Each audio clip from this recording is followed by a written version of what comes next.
Magandang araw mga kaibigan. Bigyan natin ng reaction opinion itong post Pinoy Newsbook. Sandali Sabi dito, Marcoleta pinasisibak kaagad ng isang nagpakilalang human rights group. Narito ang kanilang payag sa kanilang Facebook page. Ang human rights group tinawag na Philippine Alliance of Human Rights Advocates. Para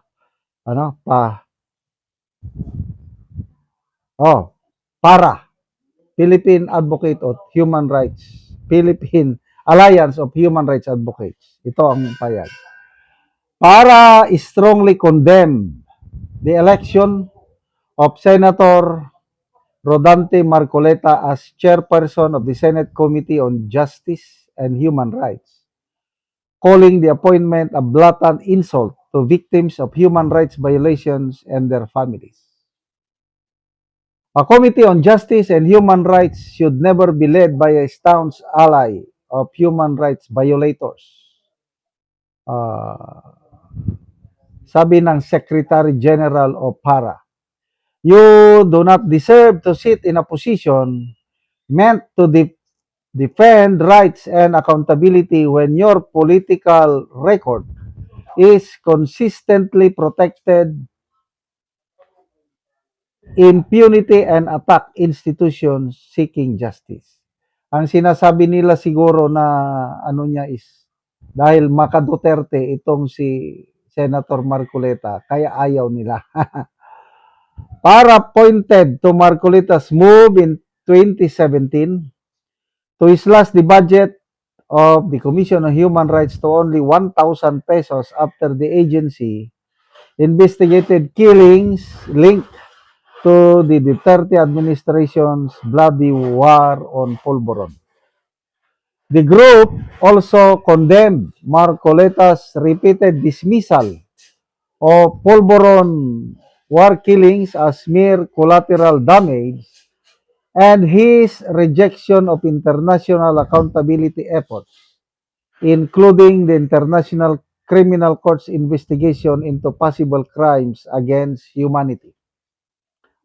Sabi nila, you cannot lead a committee like this when you attack the Commission on Human Rights, defended the Polvoron War, and most recently moved to shield Bato de la Rosa from accountability through Senate Protective Custody. So, ito, mga DDX ang mga ito.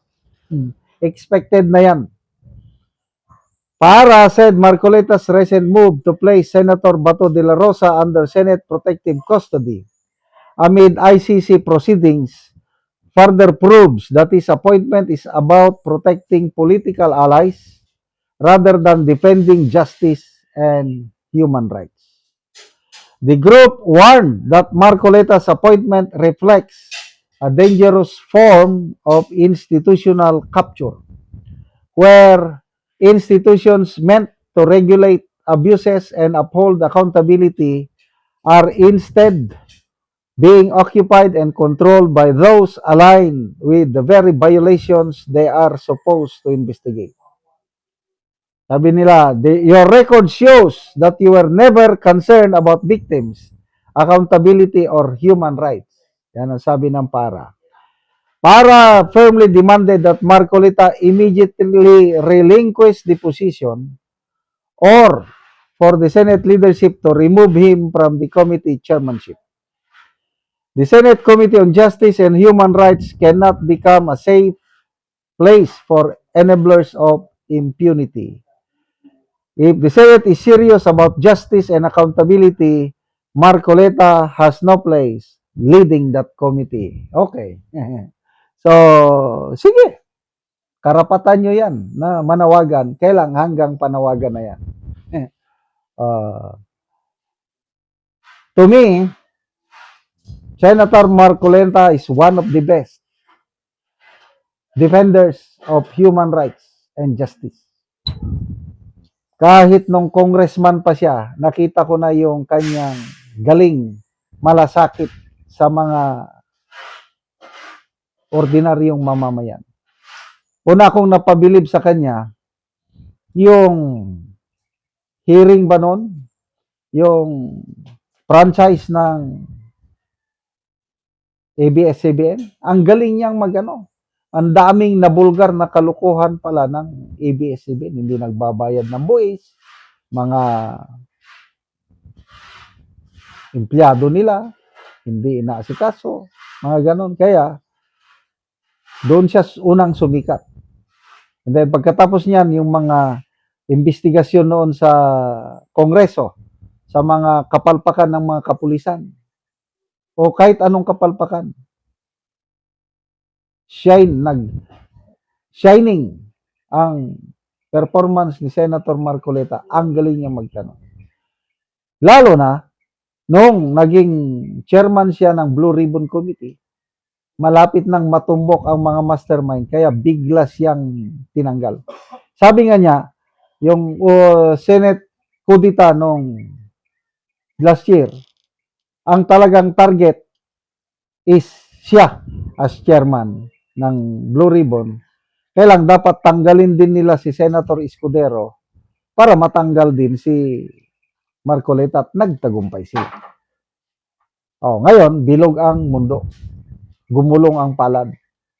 Nakabalik Marcoleta. Although, hindi na naibigay sa kanya yung Blue Ribbon Committee. Kaya lang, nakuha naman niya itong importanteng committee na Committee on Human Rights and Justice. Importante yan. Kaya, sige lang. Reklamo kayo. Karapatan nyo yan. Philippine Alliance of Human Rights Advocates. Wow. Alam mo kung sino silang malala ko nung nasa serbisyo pa ako tungkol sa human rights na yan, yung karapatan. Grabing galaw ng karapatan. Basta may nangyaring enkwentro, may nahuli, may na armadong impay, sila number 1. Dumidepensa, gusto nilang kunin kung ano-anong ginagawa, basta ito na yung laro ng mga kunuhay human rights advocates, but sa totoo lang, wala. Marcoleta, dapat lang dyan. He will stay as chairman. Mabuhay po kayo, Senator Rodante Marcoleta. Salamat mga kaibigan sa inyong pagsubaybay sa channel nito. Nakakatulong kayo ng malaki sa Tribong Talanding ng Bukidnon dahil ang sweldo natin sa channel na ito is pantulong po sa tribo. Namimigay tayo ng libreng yero at pako para makapagpatayo sila ng mas maayos na tirahan. Panoorin nyo ang video na ito. So, maing buntag na ako diri sa balay ni Lola. Kung bisitahon si Lola. So, maugid ng balay ni Lola di ay. Ayo! So, si Lola. So, mao ni ang balay ni Lola. So, kinanglan gid siya og yero. So, mao ni ang kahimtang ni Lola. So, gipang sapahan na lang og abaka ang iyang balay. So, kung muulan, so, luoy gud kayong kahimtang ni Lola. So, muni. Ulanan o tuluan na gid si Lola kung muulan. 68. So, ang edad ni Lola, 68. So, nakaikauban Lola? So, si Lola, wala daw siya ikauban. So, siya lang isa diri na puyo sa iyang balay. So, so si Lola, so, 68 na, dili na kayo kadungog. So, maugid na ilang kahimtang tuluan na gid kayo si Lola kung mag-ulan.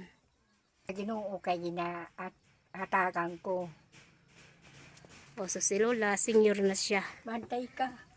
So, mo ni ang anak nga mutabang sa iya sa pag-atop sa iyang balay. So, Doon. so tabangan niya iyang mama. Sa magsuhon.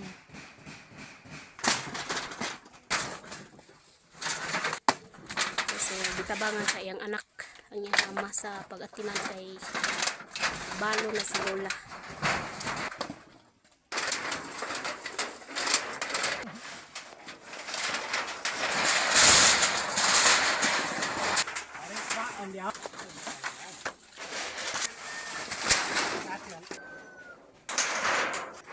So managid og atop.